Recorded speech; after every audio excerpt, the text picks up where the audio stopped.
is like you.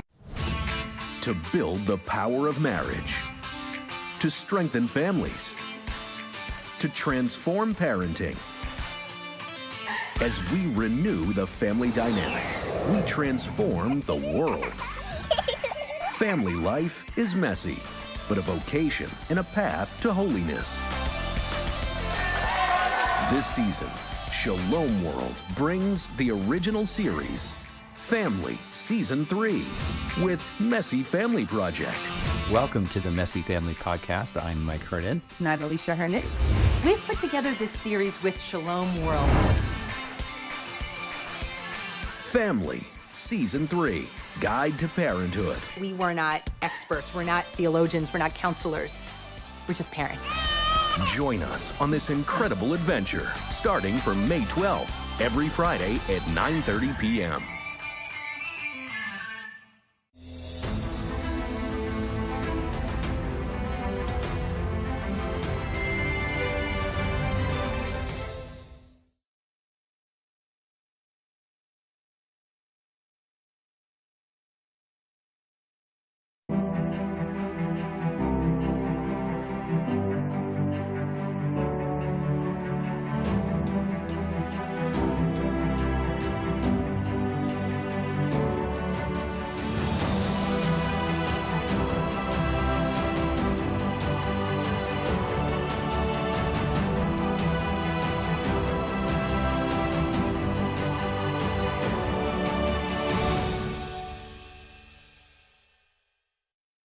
Hello, good evening. This is Aisling coming to you from Budapest. Welcome to the live broadcast of the Apostolic Journey to Hungary by Shalom World. You are watching us live from Budapest, Hungary. Christ is our future. This morning, the Pontiff visited physically challenged children in the Blessed Laszlo Bethany Stratman Institute. The residents of the Institute performed songs for Pope Francis.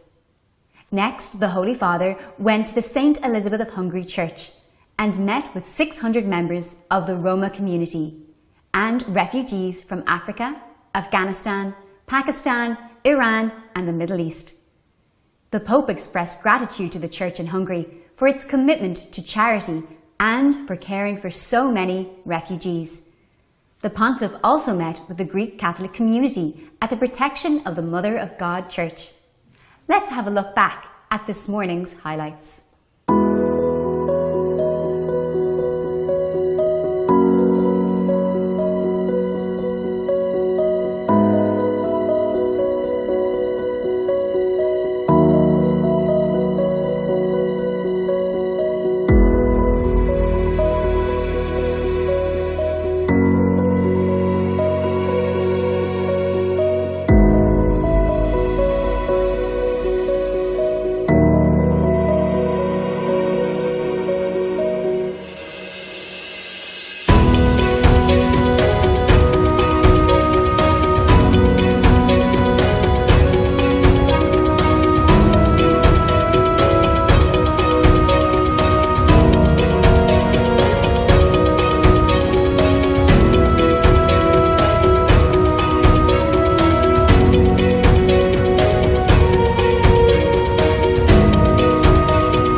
Hungary is one European nation where most of the population comprises of Catholics and Christians. Joseph Mindszenty was a Hungarian Cardinal of the Catholic Church who served as Archbishop of Esztergom and leader of the Catholic Church in Hungary from 1945 to 1973. After World War II, he opposed communism and communist persecution in his country, and hence he was tortured and given a life sentence. Let's have a brief look into his life. Servant of God Cardinal Joseph Mindszenty is perhaps the most famous Hungarian Catholic after St. Stephen, the founder of the Christian nation. He was the primate of Hungary, who symbolized the brave face of the Catholic Church amidst communist persecution and the rise of fascism. Born on March 29, 1892, The future cardinal joined the Szombathely Diocesan Seminary in 1911 and was ordained on June 12, 1915. While a priest, he denounced the Nyilas Nazi movement in Hungary. He was consecrated Bishop of Veszprém on March 25, 1944. On September 15, 1945, he was named the Primate of Hungary and Archbishop of Esztergom. The following year, on February 21st, he was given the Cardinal's hat by Pope Pius XII, who prophesied that he would be the first to suffer martyrdom among all the new cardinals. Following the ascent of the communist government, Cardinal Mindszenty became an outspoken critic of the regime's repressive measures. On December 26, 1948, Cardinal Mindszenty was arrested on the orders of the communist government on trumped-up charges. In prison, he was not allowed to say Mass and was subjected to brutal torture. His sham trial started on February 3, 1949, and garnered wide attention. 5 days later, he was sentenced to life imprisonment. During the Hungarian Revolution of October 1956, he was released. But on November 4, 1956, Soviet troops invaded Hungary and reinstated the communist government.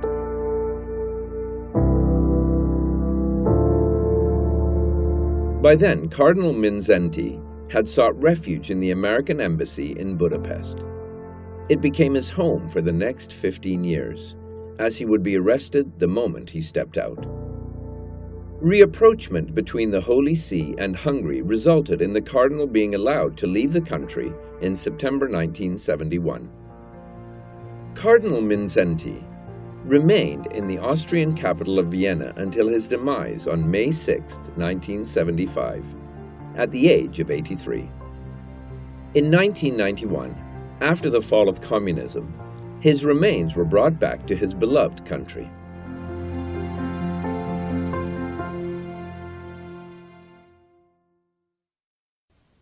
The capital city of Budapest connects both Buda and Pest via the iconic Chain Bridge. The bridge serves as the identity of the whole country, and we can see the bridge in the logo of this apostolic journey as well. Here is a brief story on the Budapest Chain Bridge.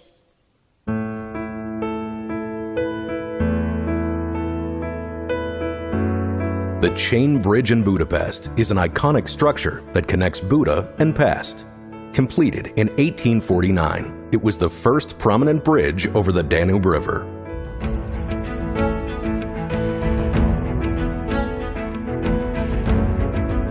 In its construction was driven by Count István Széchenyi, designed by William Tierney Clark, and constructed by Adam Clark. The Széchenyi Chain Bridge is 380 meters long, 14.8 meters wide, and has a central span of over 200 meters.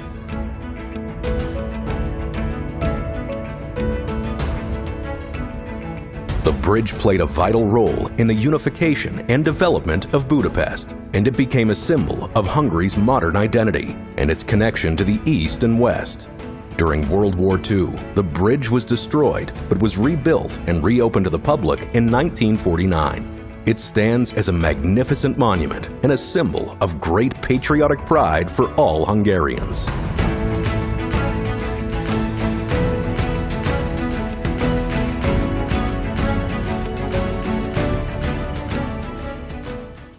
Now we have Mr. Eduard Habsburg, Ambassador of Hungary to the Holy See, joining our correspondent, Neil McDonough.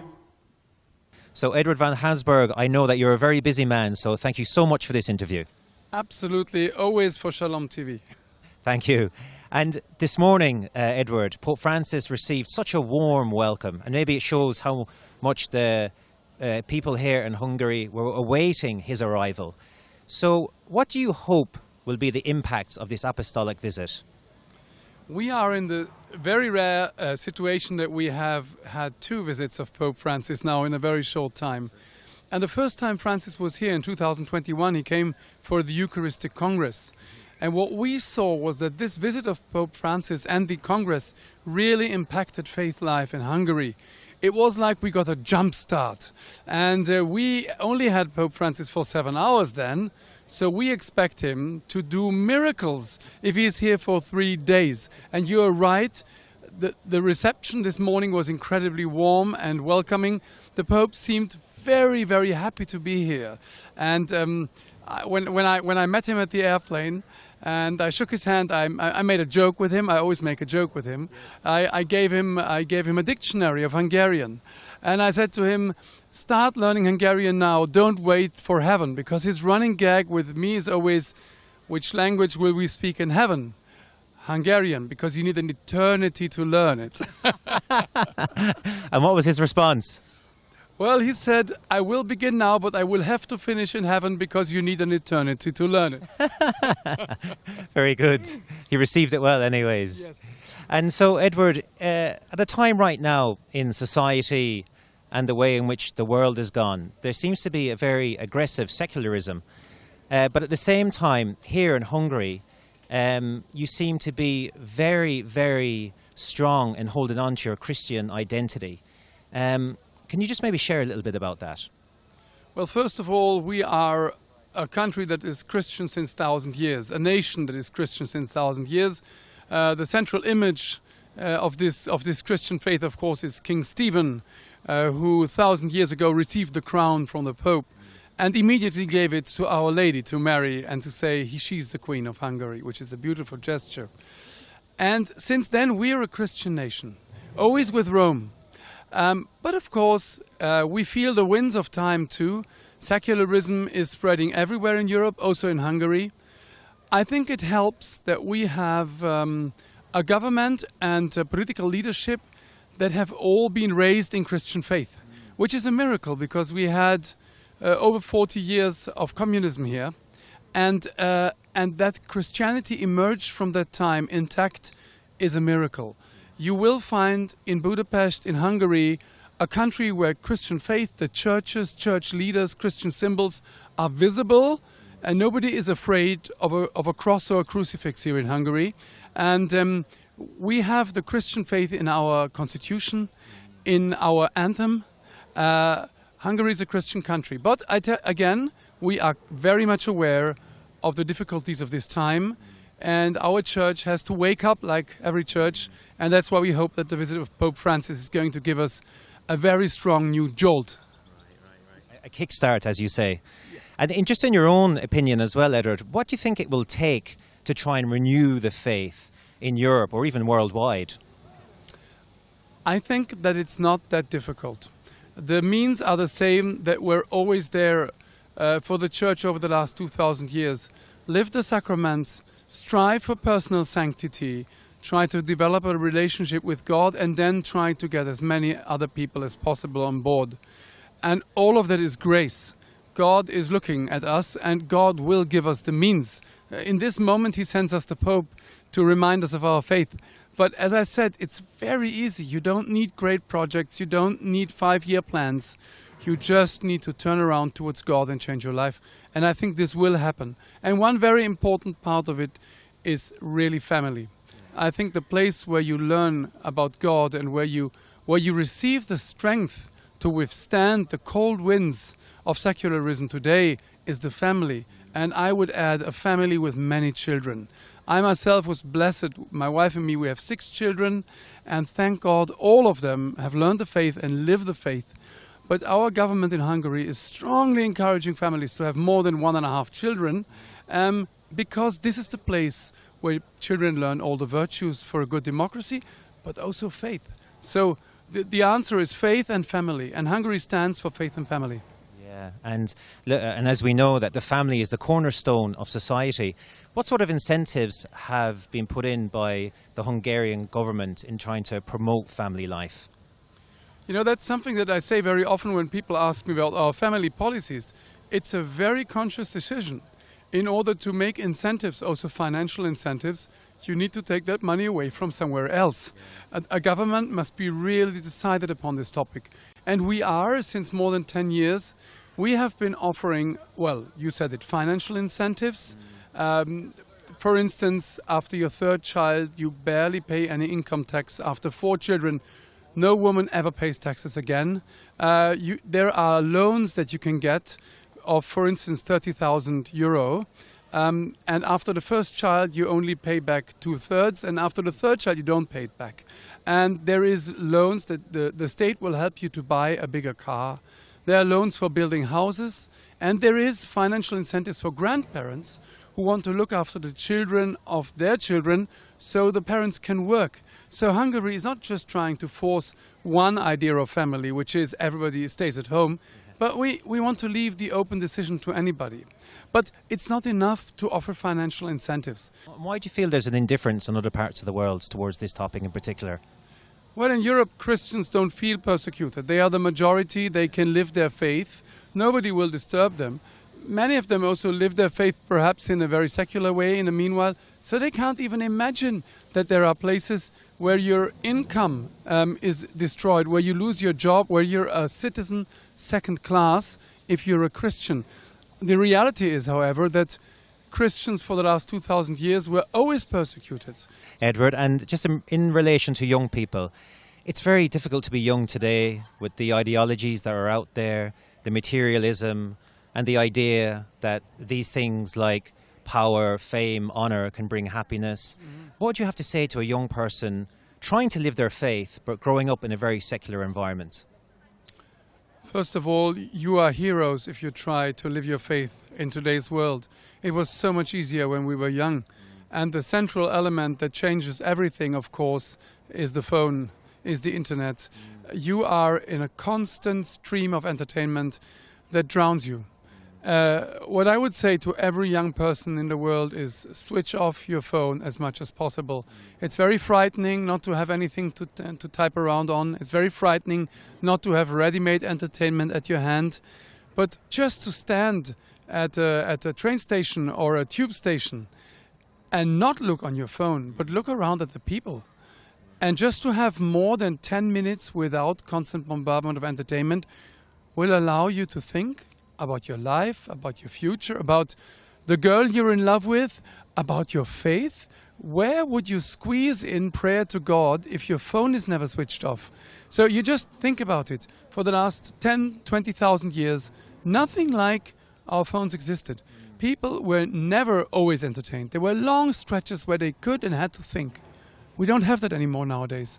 So if you want to be really revolutionary and really countercultural, and we should all be that, switch off that thing. Switch it off. You don't need it. You're strong even without it.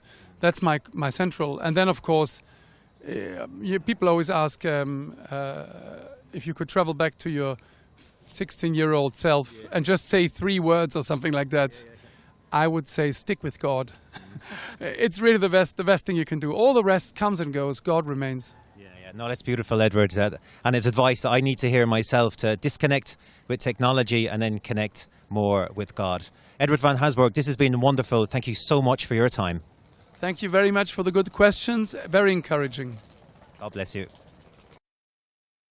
That was Mr. Eduard Habsburg, the ambassador of Hungary to the Holy See, who was sharing his valuable thoughts regarding this pastoral visit. Today, the Pontiff is going to visit the young people of the nation at Budapest Sportaréna. This stadium holds various specialities, and we have our correspondent Neil there to show us the spectacular stadium. Hello, my friends. Great to see you again. Neil McDonough here from Shalom World TV in Budapest, Hungary.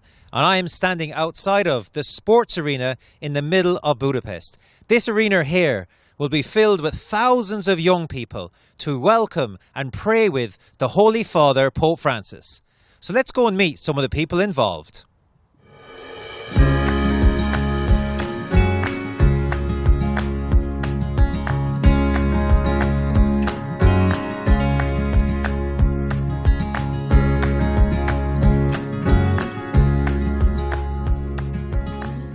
So as you can see behind me, the bands that will be playing in the sports arena to welcome Pope Francis are busy with their preparations. They're excited, some of them are nervous of course, but they're trying to prepare as much as they can. And interestingly enough, the band is called Boiling Point, and I'm sure the sports arena itself will be at boiling point to welcome the Holy Father. I have the MC who is going to be welcoming the Pope, and his name is Botti. Botti, welcome. How are you doing? I'm doing great. A bit nervous, but we are preparing for the event, so hopefully everything will come together. Yes, and of course, I can understand you be a bit nervous because the arena is going to be filled with 11,000 people, and you are going to be the one who's welcoming the Pope and then hosting the night. How do you feel about that? As I said, I'm a bit nervous, but what helps me a lot is that the focus is not on me. It's on Pope, it's on Jesus, so I'm just one who is there connecting the people with the Pope. So at the end of the day, I'm just very glad and honestly very honored to do this role. Did you ever think you would be doing something like this? Not at all. I remember back in 2018, I was in Rome meeting the Pope from like 500 meters from the crowd, and now the fact that I'm standing here is just such a thing that I would have never thought would happen. So for my own faith, well, I'm meeting the one who is representing Jesus Christ in our words. So that's something that just touching me in such a way that I cannot really explain or express. So it means a lot, definitely. Yeah. So Botti, thank you so much for your time. Thank you. Thank you.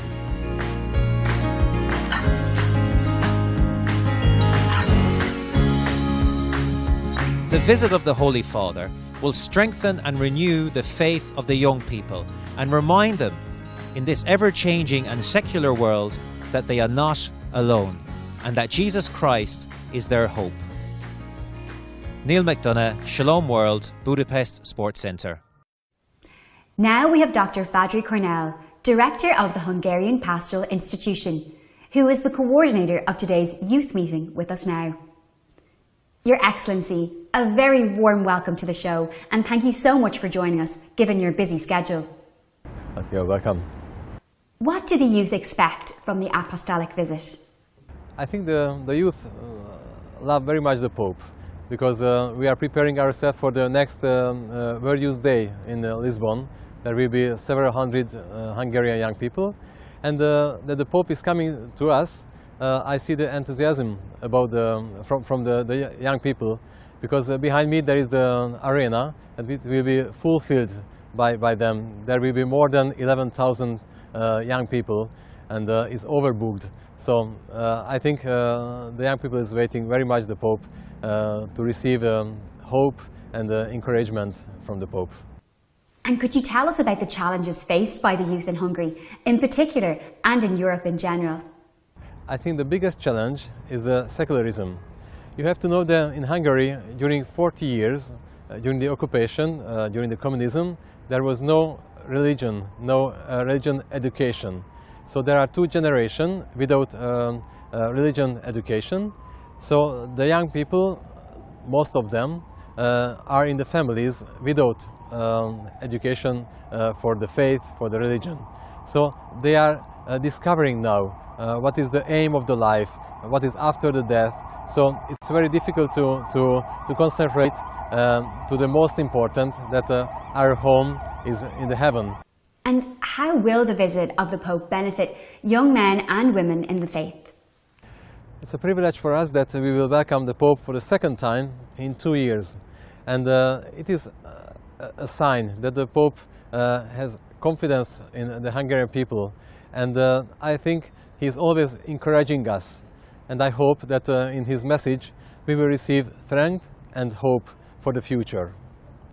And can you tell us, what is the attitude of the youth to the pro-family and pro-life initiatives and the approach of the government? It's very difficult to tell, because they are Christian youth and not Christian youth. I think there are two different opinions, but I think the young today is absolutely pro-life. Also there is a liberalism, what is not too much for this law and to protect the life, but I think the values what the young people have, it is pro-life and the acceptation of each other. And what arrangements have been made for the meeting with the Holy Father? So we made a lot of preparation in a short time, because we only had 2 months to prepare the papal visit, and I think the program of the Pope will be very rich, He liked to meet poor people, refugees, young people, of course the bishop, the clergy, and all those who are working with the clergy in the church. So we prepared the different places, and we organized the registration, and we prepare ourselves with prayers. So in every church after the Mass there's a prayer, a special prayer for the coming of the Pope.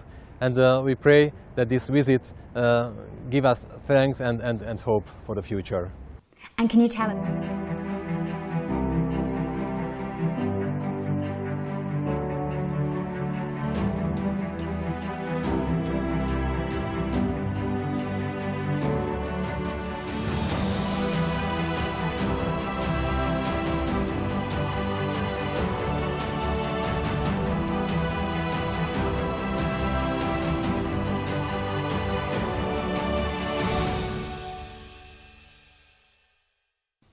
You are watching the live broadcast of the Apostolic Journey to Hungary by Shalom World from Budapest. Meeting with the youth is one event that the Pontiff will always keep in his itineraries during apostolic visits. He always gives prominence to discussing the importance of Christianity with the young generation. Now the Holy Father will meet with the youth at Papp Laszlo Budapest Sportaréna. Let's cross over live to the Budapest Sportaréna.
Loud.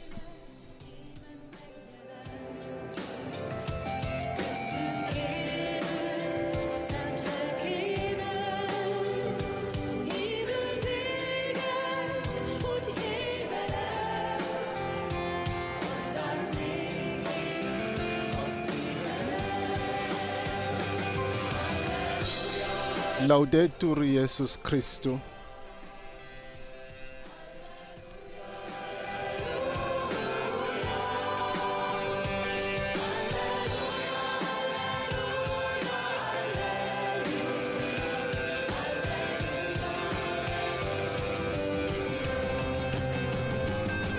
Laudetur Jesus Christus. Praised be Jesus Christ. Welcome to this live broadcast coming to you from Budapest, where Pope Francis is on his 41st Apostolic journey. This is his second day here in Hungary. Pope Francis will soon be meeting with young people, and we are coming live from Papp Laszlo Budapest Sportaréna. As we see these beautiful images of the Pope greeting young people and the guests who have gathered to welcome him.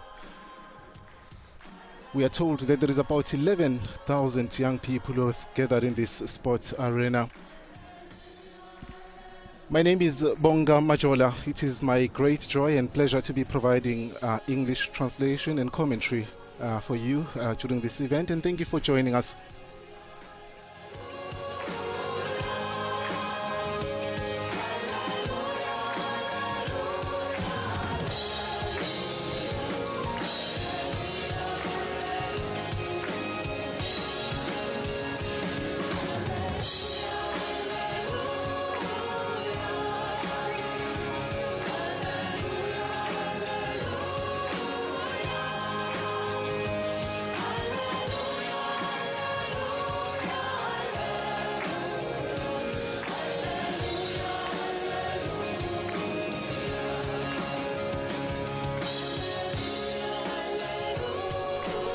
From wherever you are joining us, I would like to welcome you to this live broadcast. Some of you may be joining us through various Vatican media channels, perhaps the Vatican News app or the Vatican Radio app, the Vatican News English web portal or Vatican News English YouTube channel, or our Facebook live feed. And to all of you picking up the American Signal Sign Language translation made possible by our DCYA partners. To all of you joining us through television, Catholic TV at Madrashan TV, Catholic Faith Network, Shalom World Television Networks, EWTN, Uganda Catholic Television, Salt and Light Media, Shalom TV, and Sunday Shalom Radio, Luminous Radio. And you might be picking us from shortwave, diocesan and local radio channels, as well as other picking up the broadcast through other internet platforms. Welcome to all of you, and thank you for joining us. It is indeed a beautiful day, beautiful images of these happy young people welcoming the Holy Father, Pope Francis.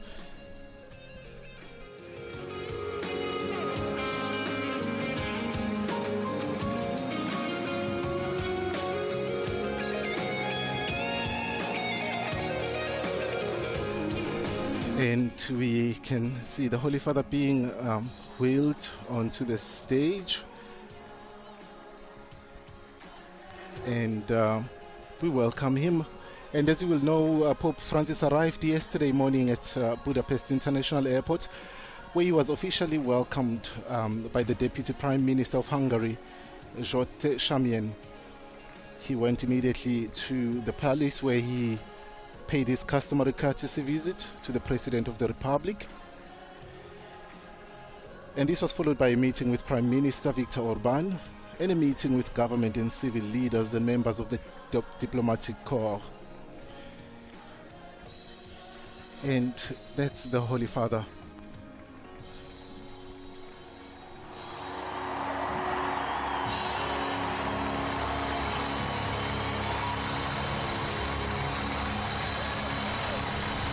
We know that he has had a very busy day this morning. He visited the Children Institute and met refugees and poor people in Hungary.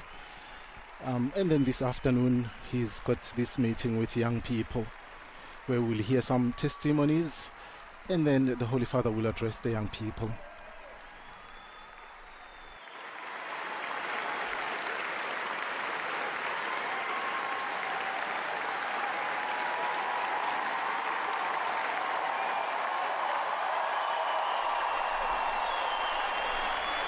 The Papp Laszlo Budapest Sportaréna is the largest indoor sports hall in Budapest. As you can see, we are told that it's located just on District 14 of the capital. And here are the words of the bishop responsible for young people welcoming the Pope. Let's listen to him. Holy Father, we are grateful to you for your visit to Hungary and especially for your special attention to young people. As the bishop responsible for youth ministry, I welcome you on behalf of the more than 10,000 young people present, the more than 45,000 young people studying in the church's high schools, the 17,000 students of our Catholic universities, university chaplaincies, youth ministry movements, and young people active in parishes, as well as Hungarian participants from dioceses in nearby countries.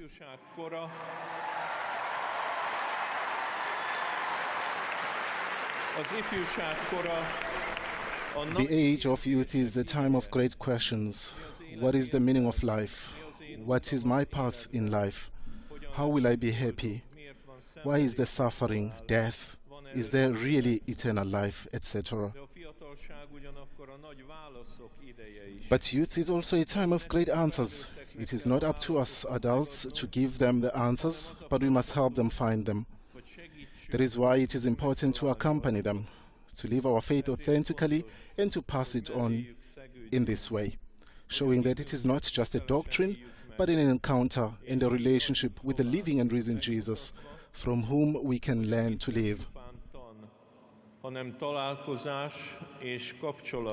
It is encouraging to know from a national survey conducted on the occasion of the Youth Synod that the overwhelming majority of young practicing Catholics know someone in the church to whom they can confidently turn with personal issues and questions concerning their lives. The survey also shows that young people are willing to support the poor and disadvantaged, are willing to participate in charitable initiatives if encouraged to do so, and that this generation is much more sensitive to the protection of creation.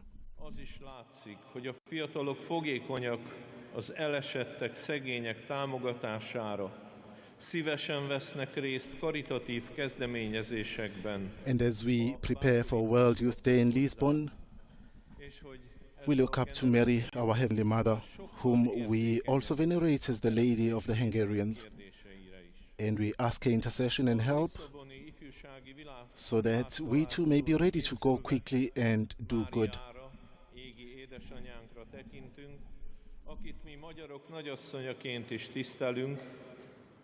És kérjük közbenjárását, segítségét, hogy mi is készségesek legyünk, sietve elindulni és tenni a jót.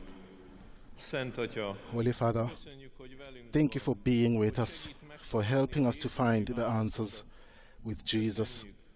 Thank you so that together we can walk on the path of life. Holy Father, welcome and may God bless you.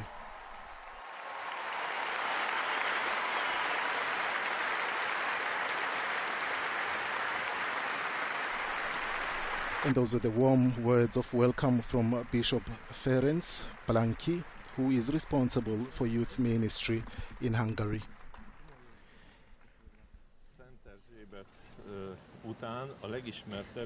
And the Holy Father receives gifts that are being offered by young people. It's a soccer ball, it looks like a soccer ball, signed.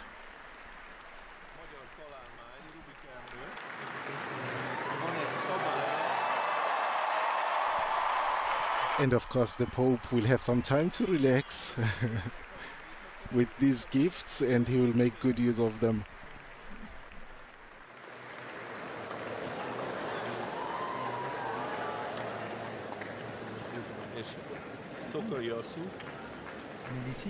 He also receives a nice bottle of wine.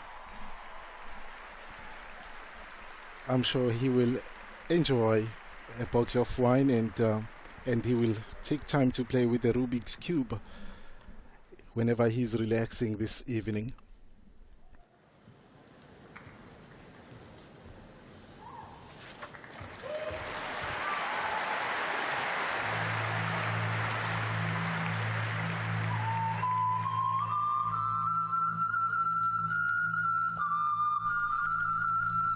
And the young people will present a local dance, and we welcome them.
We've just followed a beautiful traditional dance performed by the local young people, welcoming the Holy Father Pope Francis. And we will be listening to some of the testimonies of young people who will address the Holy Father.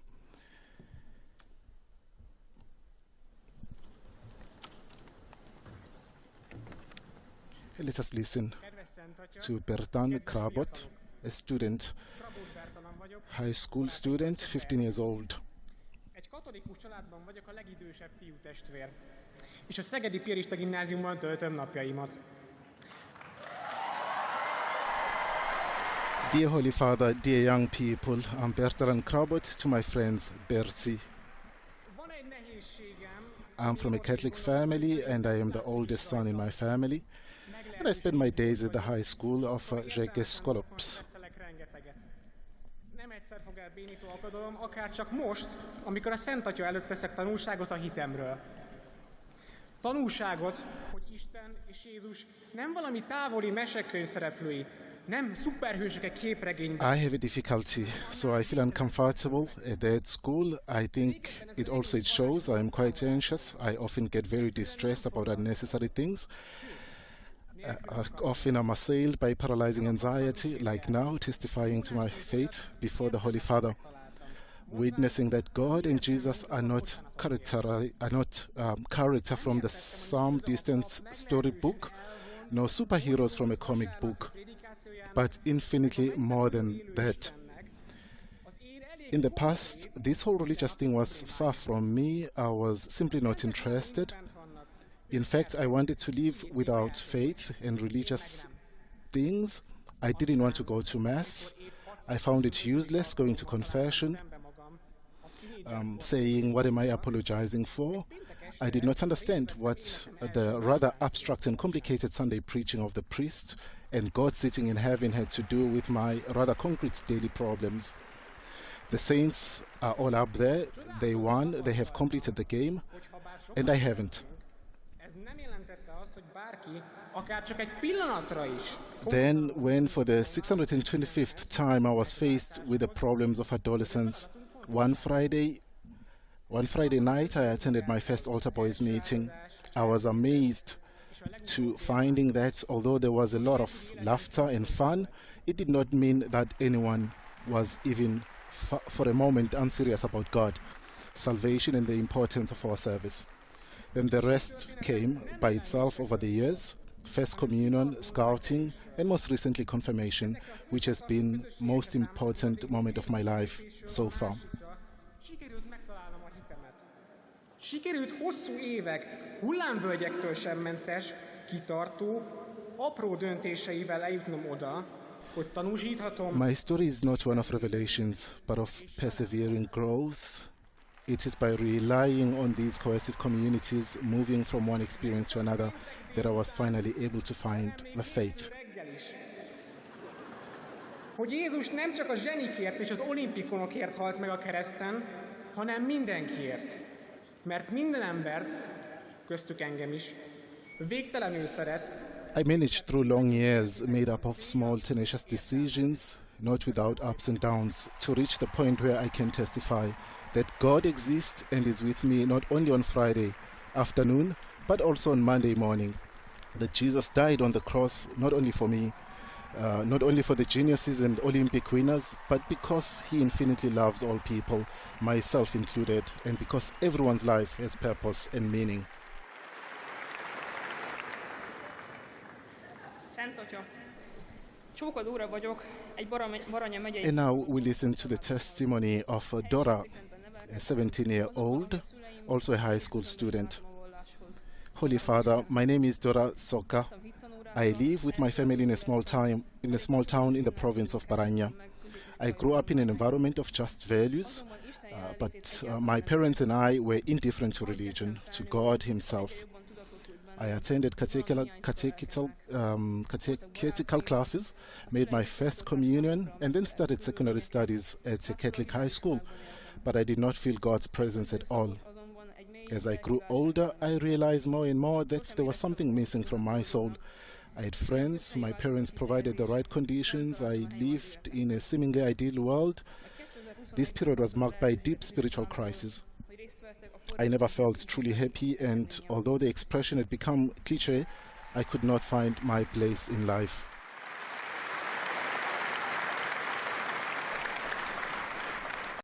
Then in 2021 I had the opportunity to participate in a youth event called Forraspont, which is Source, through my school. Now I realize that God gave me this opportunity to find my way to Him. That evening was the first time I felt that He was with me. He filled the emptiness in me. It was what I had been searching for all my life. As I progressed on my journey, I came to know Him more and more.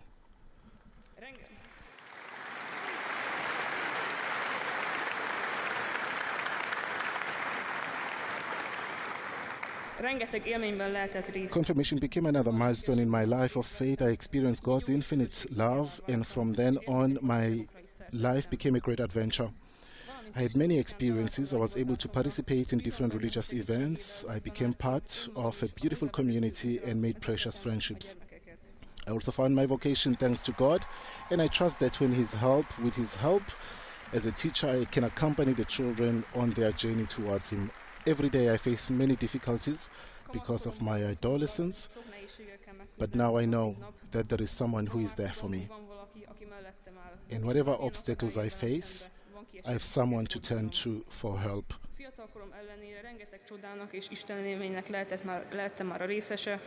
De tudom, hogy ezek jelentős része még előttem áll. Köszönöm szépen. Despite my young age, I've experienced many miracles and have had many experiences of God, but I know that the significant part of them is still ahead of me.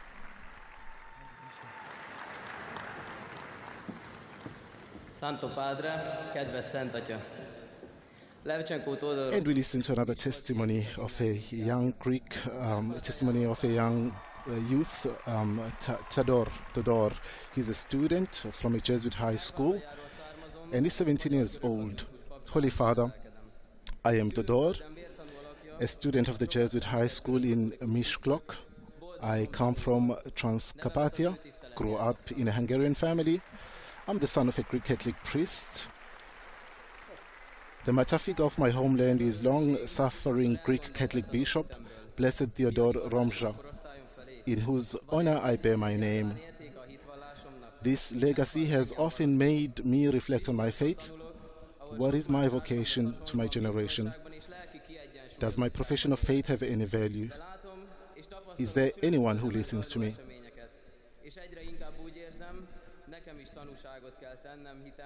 I study in Miskolc, where I can live in safety and spiritual balance like many of my peers, but I see and experience what is happening in my homeland and feel more and more the need to witness my faith in my environment. Because here too I have something to fight for. I have something to struggle with. Many people are indifferent to their faith. They do not value the heritage of their parents and ancestors for which they fought. Our sense of mission is often numbed by the fact that we can live in safety and peace. But we have to see that a few kilometers away, war and suffering are the order of the day. Now that I can stand here before the Holy Father, I would like to encourage you. I would like to encourage you, Holy Father. Let us show that with the strength of faith and peace, we can overcome dissension. May we have the courage to defend our faith and take up our call to build peace. Let us not be ashamed. Let us proudly bear our name in Christ. Let us not run away if there are those who consider us small, powerless, or inadequate in the adult world. I ask you, Holy Father, to pray for the Hungarian youth.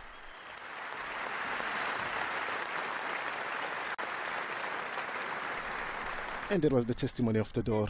And now we listen to Christina, a university student, 20 years old. I come from Eger. I'm from a Catholic university, and I bring greetings from Hungarian students and the people of my region. Being a young adult in a hectic world that offers us everything is something difficult. We are searching for ourselves and do not allow ourselves time for silence in the noise because we are afraid of loneliness and we end up tired of it every day. Sometimes I too get tired of my university lectures, but in these difficult moments, it is enough for me to look at the cross in our lecture rooms, asking myself the question, Lord, what do you want me to do? I know that Jesus would answer me, do not be afraid, only have faith. He gives me strength every day. The fact that I can attend a Catholic university gives me serenity. It means that I can courageously practice my faith in my university life, the beauty of which I can share with others through events, conferences, community meetings and holy masses. The Church, through its involvement in university life, brings God closer to the younger generation, and like a good shepherd, guides and supports us both in our studies and in our Christian life. Last but not least, the university creates opportunities to rediscover God in silence, amidst the noise of the world.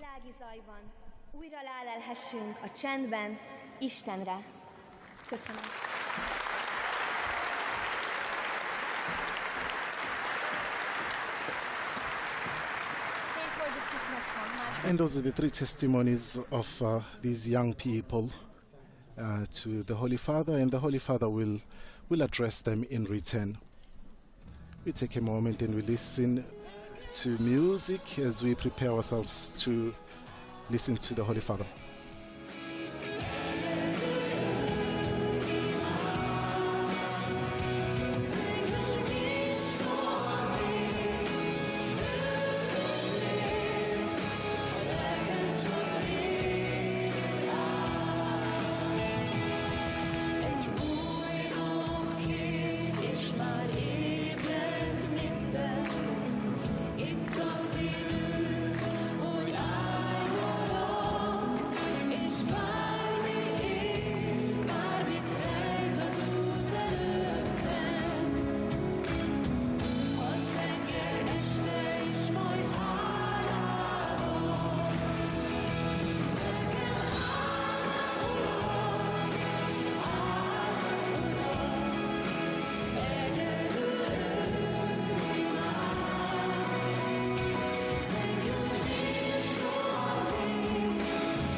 And the testimonies of the three young people was accompanied by that beautiful song that they've just performed.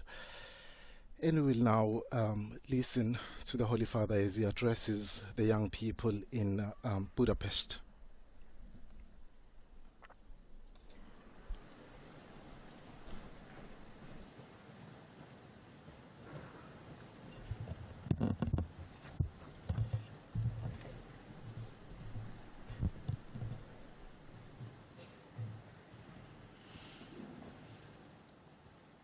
Cari fratelli e sorelle, vorrei dirvi Shalom.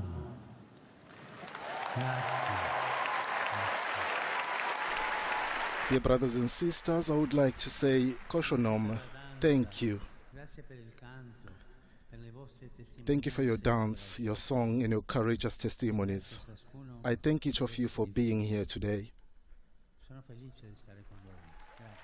I'm happy to be here with you. Thank you. Monsignor Ferenc ci ha detto che la gioventù è tempo di grandi domande e grandi risposte. Bishop Ferenc has told us that youth is a time for important questions and responses. That is true. And it is important that you have someone to encourage you and to listen to your questions, not to give you simplistic, pre-packaged answers, but to help you fearlessly face the adventure of life as you search for the right answers.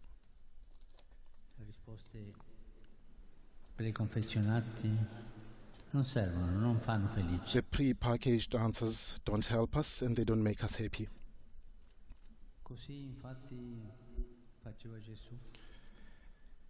That is exactly what Jesus did.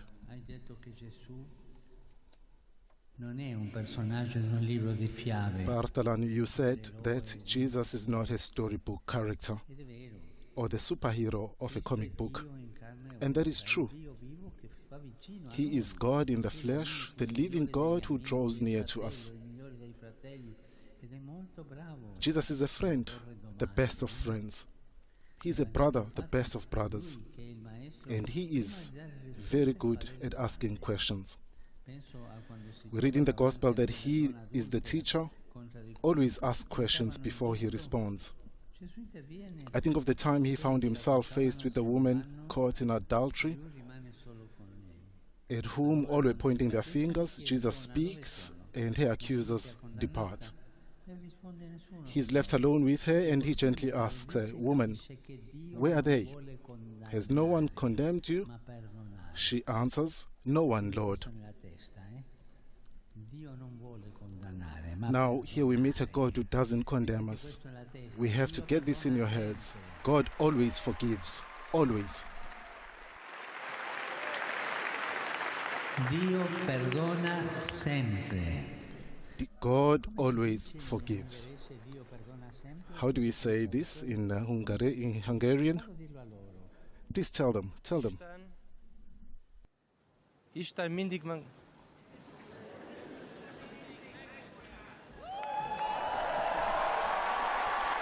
Isten mindig megbocsájt.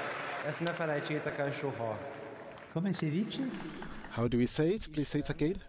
Mindig megbocsájt. Come si dice tutti? Un'altra volta. Még egyszer. So God forgives always and never forgets that.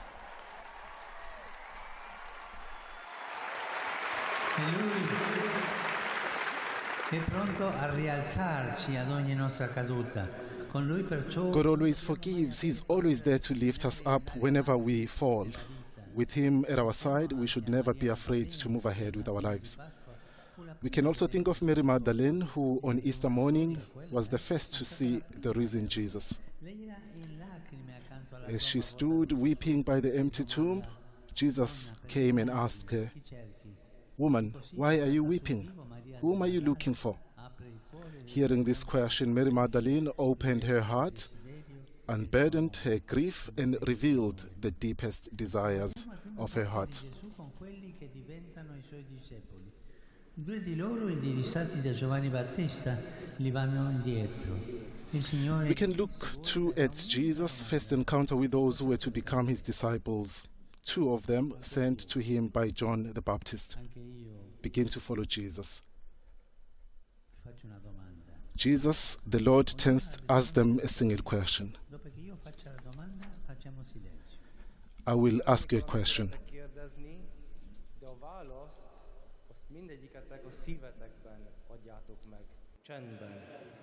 La mia domanda è: This is the question I would like to ask you. What are you looking for? What are you looking for in life? What are you looking for in your heart? Igazából az életben kerestek. Mi van a szíved mélyén, amit igazából keresel? In silenzio ognuno risponde dentro di sé. In silence, each one of us responds to this question in his heart. Che cosa cerco io? What am I looking for? Mi az, amit én keresek?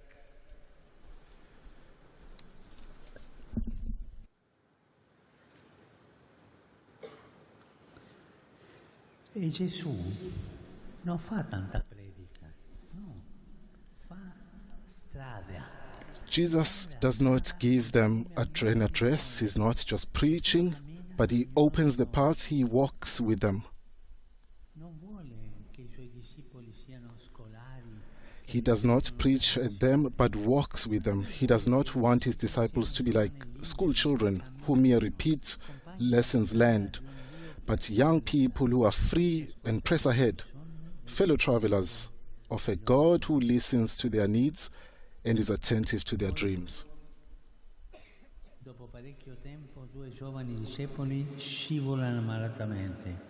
Perché I discepoli Then sometime later, 2 of his young disciples blunder. They ask Jesus the wrong thing, namely to sit at his right and his left when he becomes a king. volevano arrampicarsi questi, no? So they just wanted to climb the ladder and go higher and higher. It is worth noting that Jesus does not rebuke them for their audacity.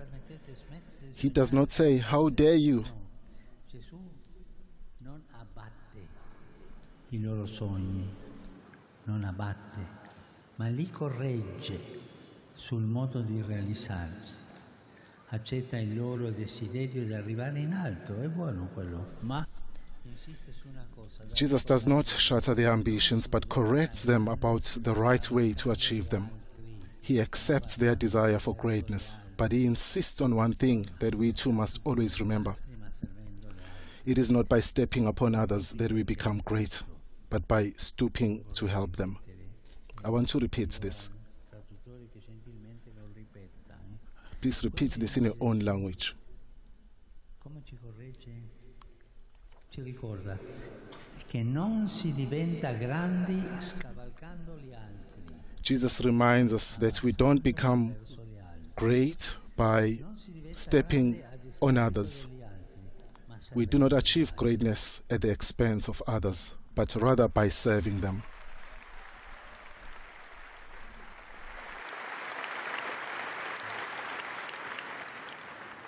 Meg szeretném ismételni nektek azt, hogy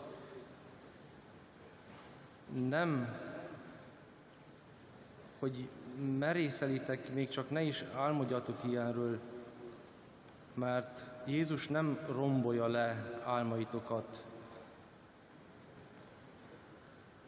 Avete capito? Have you understood? Vedete, Gesù è felice che I discepoli raggiungano grandi. As you see, dear friends, Jesus wants us to accomplish great things. He doesn't want us to be lazy, couch potatoes. He doesn't want us to be quiet and timid. Instead, he wants us to be alive, active, ready to take charge. Jesus never disparages our expectations, but on the contrary, raises the bar of our desires. Jesus would agree with a proverb of yours, which I hope to pronounce well.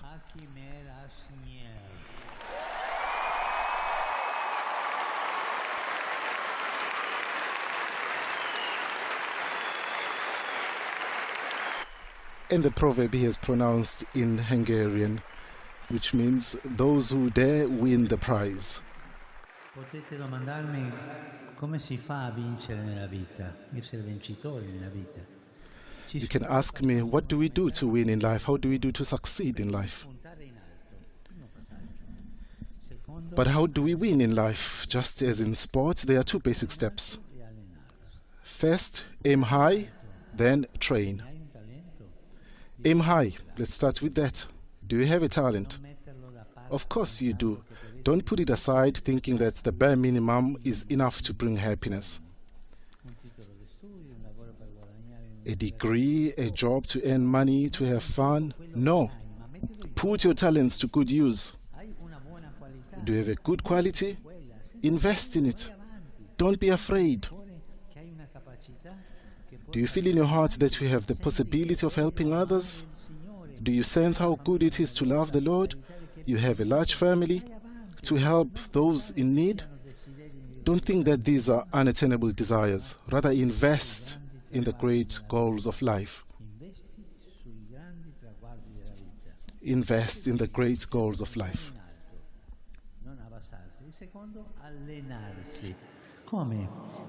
Then the second one is train. How do we train?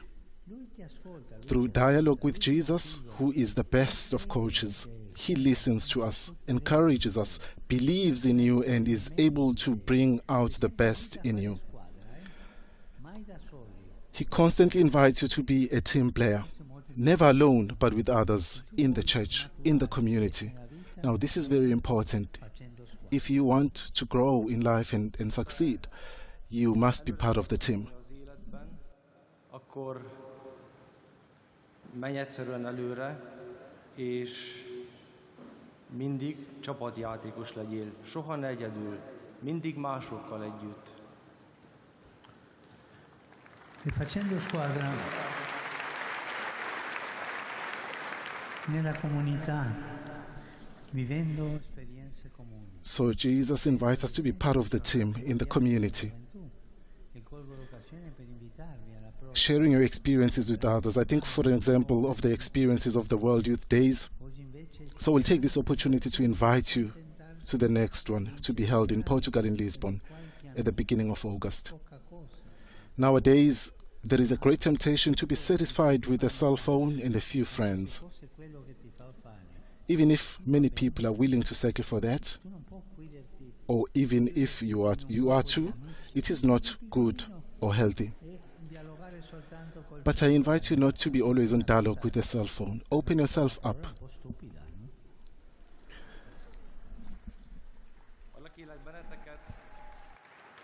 Hogy ne zárkozzatok a telefonotokkal, a mobiltelefonnal való beszélgetéssel csak, vagy a néhány baráttal csak, mert ez egy kicsit buta, engedjétek meg, hogy ezt így elmondjam nektek.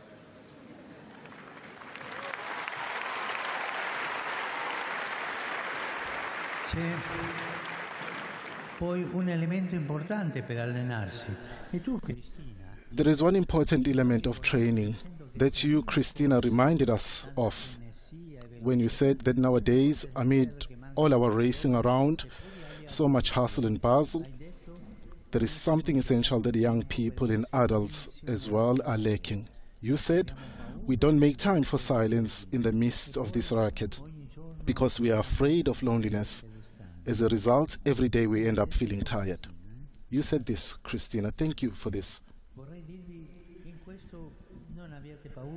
What I would say to you is this: don't be afraid to swim against the tide, to make room for a moment of silence each day, a moment to stop and pray. Nowadays we are bombarded with the messages that we have to be fast, efficient and practically perfect like machines.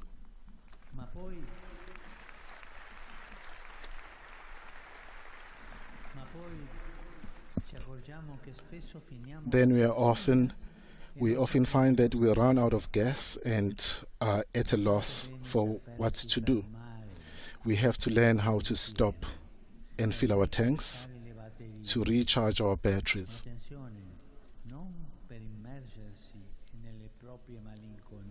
Here I will also say, be careful not to indulge in moodiness or brood over your troubles. Don't waste time thinking about who did this or that to me, questioning other people's motives. This is not good or healthy either. We don't do this. Silence is a soil on which we cultivate great relationships. It allows us to entrust to Jesus whatever we are feeling, to bring him faces and names, to share our difficulties, to remember our friends, and to say a prayer for them. Silence gives us a chance to read a page of the gospel that can speak to our hearts, to worship God, to regain our inner peace. Silence allows us to pick up a book that we don't have to read, but one that can help us to learn how to read human hearts.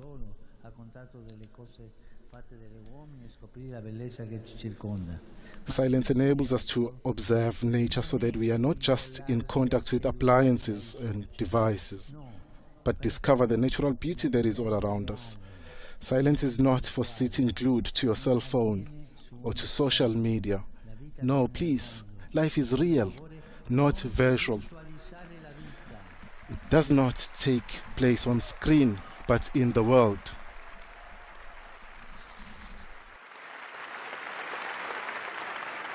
Lo ripeto. I repeat this. Don't visualize life. Don't visualize life which is concrete and real. Valódi, nem virtuális. Capito? Megértettétek? Did you understand? Il silenzio dunque è la porta della preghiera, la preghiera è la porta dell'amore. Silence then is the door to prayer, and prayer is the door to love. Dora, I want to thank you because you said that faith is a love story. This is beautiful. This is beautiful, and it's from your own personal experience. In this love story where every day you deal with the problems of adolescence, but you know that there is always someone at your side, someone who is there for you, and that someone is Jesus. He does not hesitate to help you overcome every obstacle on your path.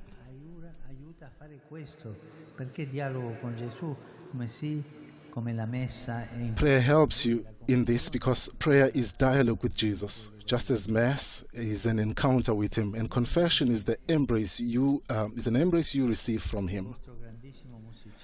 This reminds me of your great musician, Franz Liszt.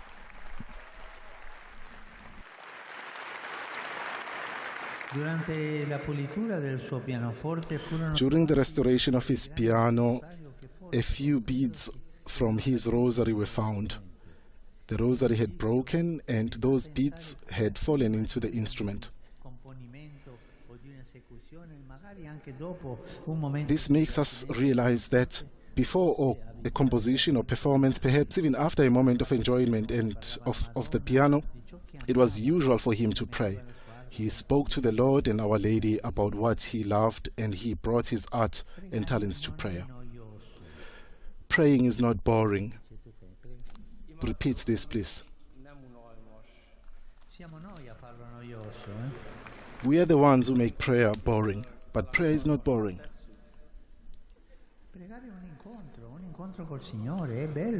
Prayer is an encounter with the Lord, and that is beautiful. E quando pregate?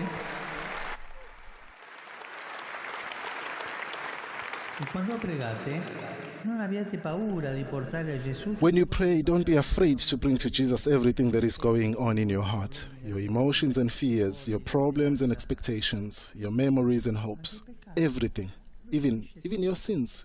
Jesus understands everything. Prayer is dialogue. Prayer is life. Bertalan, good boy. Today you were not ashamed to tell everyone about the anxiety that sometimes grips you and about your struggles with faith. What a beautiful thing it is to have this courage of honesty.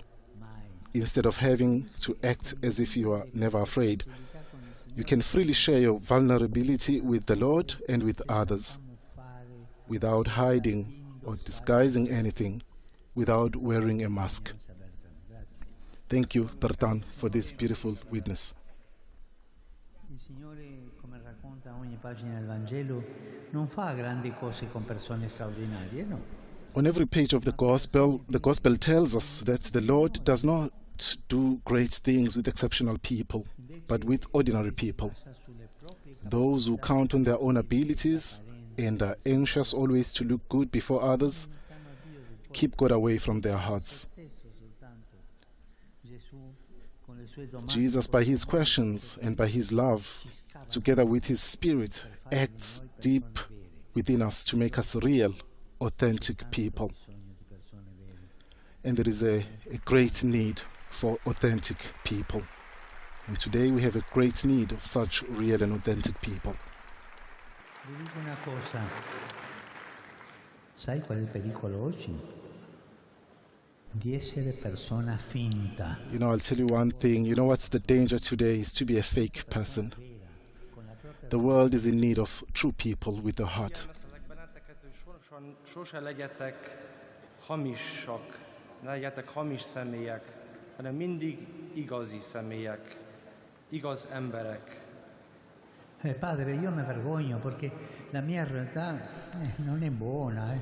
Well, I'll say, you know, Father, sometimes I'm ashamed because I've got my own things and my life is not perfect. Coraggio. Il Signore ci vuole come noi siamo. And I'm saying to you, be courageous. The Lord loves you the way you are. Don't be afraid of your misery and of your sins. De annyi szenny van bennem, és szégyellem magam. Arra biztatlak benneteket, hogy menjetek előre az Úrral. Mindig menjetek előre. E a questo proposito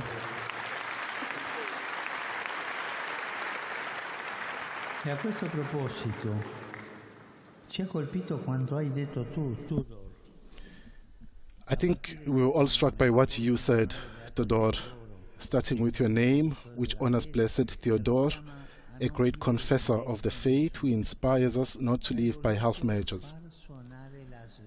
You wanted to issue a wake-up call, reminding us that our zeal for the mission can be blunted by living in security and comfort. While not far from here, war and suffering are daily realities.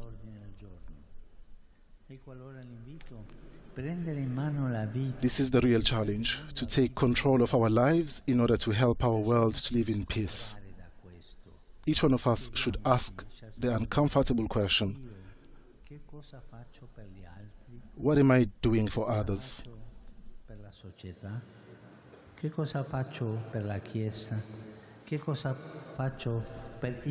What am I doing for others, for the church, for the society? Do I think only about myself, or do I put myself on the line for others without calculating my own interests? Let us reflect on our ability to be generous, our ability to love as Jesus taught us, which is by serving others. I'm finishing here. Don't be bored. Cari amici,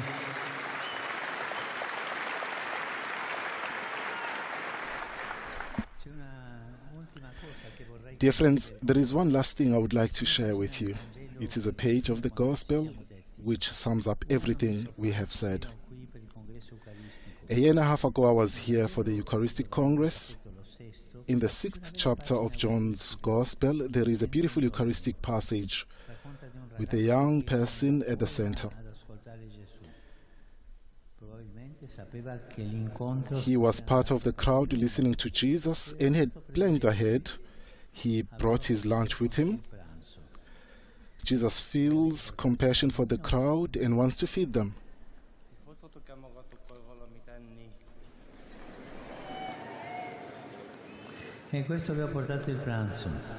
So this boy had brought himself lunch, and Jesus has compassion for the crowd and wants to feed them.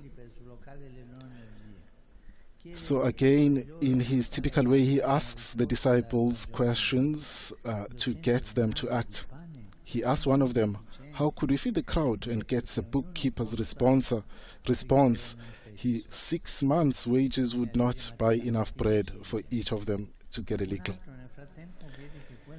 As if to say, mathematically, it is impossible.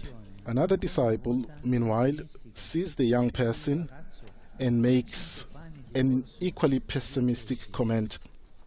There is a boy here who has 5 barley loaves and 2 fish, but what are they among so many people? For Jesus, though, it was enough to perform the famous miracle of the multiplication of the loaves and fish. Each one of us, with the little things we have, even with our sins, we have to learn to leave these things in the hands of Jesus. And this is enough for the Lord.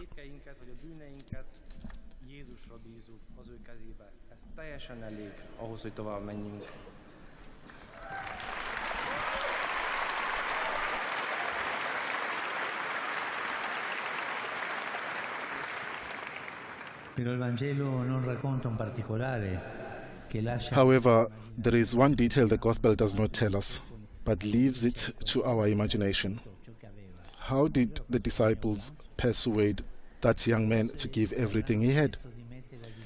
They may have asked him to make his lunch available, and he may have looked around, seeing thousands of people, and perhaps responded as they did, saying, "It's not enough. Why are you asking me and not handling this yourselves?" As Jesus' disciples. Who am I? Perhaps too they told him that Jesus himself was one who was asking. In any event, the young man does something extraordinary. He trusts. He gives everything away, holding nothing back. He had come there to receive from Jesus, and now he finds himself giving to Jesus. Yet that is how the miracle happened. It started with sharing. Jesus' multiplication of the loaves and fish started with a young person who shared with him for the sake of others. In Jesus' hands, the little he possessed became much. Faith is that way. It starts with giving freely, with enthusiasm and generosity, overcoming our fears and stepping forward.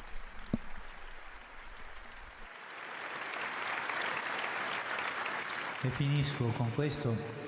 Ciascuno di voi è prezioso per Gesù e anche per me. I finish with these words, dear friends. Each one of you is precious to Jesus and also to me. Remember that no one can take your place in the history of the world, in the history of the church. Nessuno può fare quello che solo tu puoi fare. No one can take your place and no one can do what you do. Let us help each other then to believe that we are loved and precious, that we are made for great things.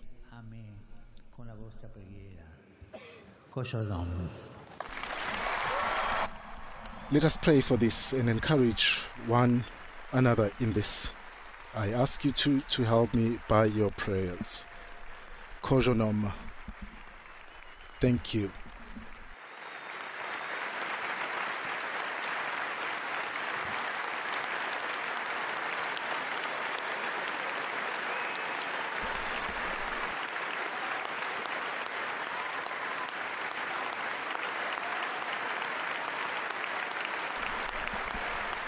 And we have just listened to those powerful, very encouraging and challenging words of the Holy Father to these young people.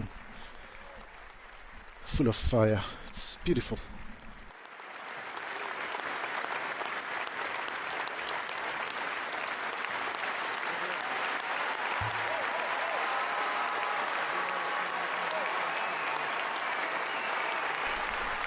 And of course, as you can see, and the images, these beautiful images, these young people have welcomed these words from Pope Francis as they all stand and continue applauding and thanking the Pope for his beautiful address to them. And the Pope will now give us a blessing.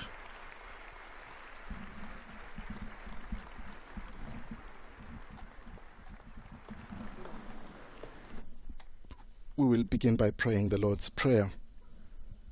Adesso preghiamo come Gesù ci ha insegnato, tutti insieme. Padre nostro che sei nei cieli, ogni insieme. Most imádkozzunk úgy, ahogy a mi Urunk Jézus Krisztus tanított imádkozni, mondjuk el az Úr imádságát, a mi atyánkot. Mi atyánk.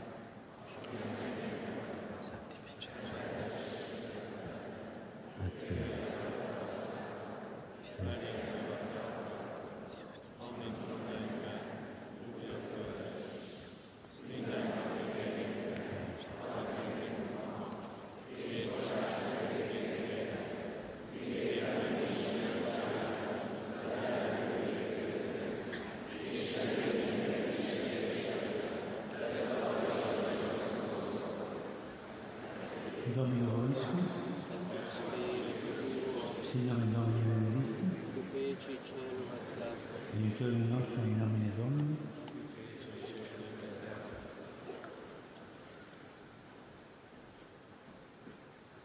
Benedicat vos omnipotens Deus, Pater, Filius et Spiritus Sanctus. Amen. E pregate per me. And of course, with that blessing, the Pope concludes his meeting with young people with those words, "Don't forget to pray for me."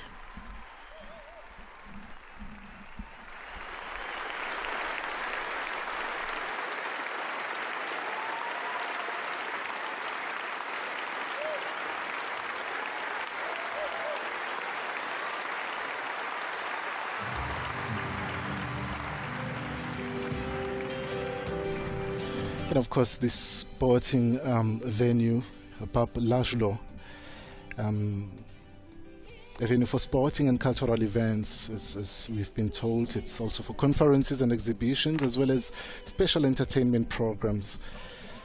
And we know that the building, which covers an area of about 25,000 square meters, was built on this location here, and it can take in actual fact over a huge number of people, more than I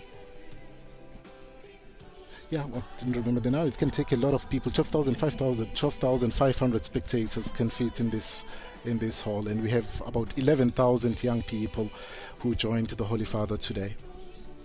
As we see him greeting some guests and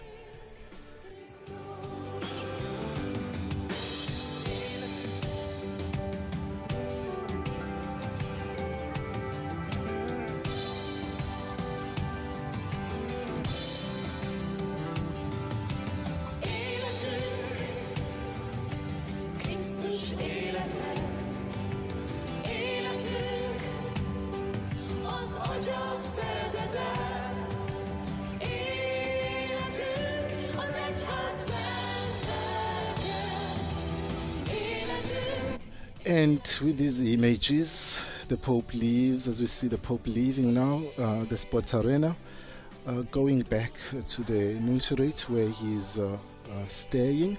We know that this evening he will have a meeting with the Jesuits, a private meeting with the Society of Jesus. And of course, we will be back tomorrow as we continue this pilgrimage, this journey, this apostolic visit with Pope Francis.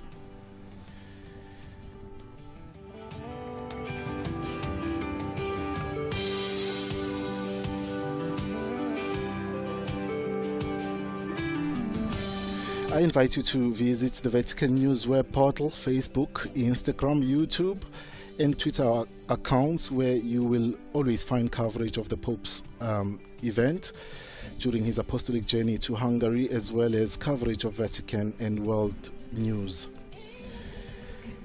And with these images, this ends the live broadcast coming from Papp Laszlo Sportaréna in Budapest. On behalf of Vatican Media, I would like to thank our audio technician, Adriano Vitali, and our coordinator, Sister Bernadette, and all others who have made this broadcast possible, especially our news, our media partners, Catholic TV, Catholic Faith Network, Shalom World Television Networks, EWTN TV, Uganda Catholic Television, Salt and Light Media, Shalom TV, and Sunday Shalom and Luminous Radio. My name is Bonga Majola. It's been a great pleasure to accompany you during this commentary, during this live event, where Pope Francis has met and encouraged and challenged young people of Hungary in Budapest. Thank you very much and have a lovely evening.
mindezek után. De nagyon köszönjük Ferenc pápának, hogy eljött közénk, és különösen megható volt, hogy még Liszt Ferencet is idézte, és magyarul is szólt hozzánk. Így igaz. Nekem is nagyon nehéz megszólalni, és lehet, hogy lassan elhagyja ezt az arénát, de szerintem a mosolya, a kacsintása, a nevetései örökké itt fognak élni bennünk. Kati, egy felemelő beszédet hallhattunk. Neked van valami, ami nem tudom, hogy ki lehet emelni, mert végtelen sok. Itt vagyunk, az utunkat keressük, és jön Ferenc pápa, hogy útmutatást adjon. Van valami, amit ebből ki tudsz emelni, amit téged megérintett? De ahogy mondod, elég sok minden volt, amit felírtam, de talán ami legjobban megfogott, amikor azt mondta, hogy az ember nem attól lesz nagy, hogy mások fölé emelkedik, hanem attól, hogy másokhoz leereszkedik. Nem mások kárára, hanem mások szolgálatára. És ez különösen megható rész volt számomra, hiszen amikor körbe ment köztetek, akkor külön üdvözölte az én első sorban lévő mozgássérült barátaimat.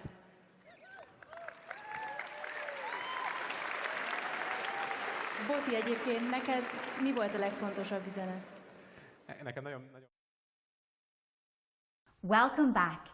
You are watching the live broadcast of the Apostolic Journey by Shalom World from Budapest, Hungary. The Holy Father just met with the young generation of the nation. He gave beautiful messages of love and humanity to the young crowd. He emphasized that the youth should understand and follow the roots of Christianity in the country. Tomorrow morning, Pope Francis will preside over Holy Mass at Kusut Leo Square at Budapest. All are excited to attend the Mass and seek blessings from the successor of Peter. Those who missed the live event can watch it on our YouTube channel. Visit and log on to youtube.com/Shalom World. Thank you for watching and stay with us for the next live of Holy Mass tomorrow morning at 9 a.m. local time. Stay tuned to Shalom World. Till then, goodbye and God bless.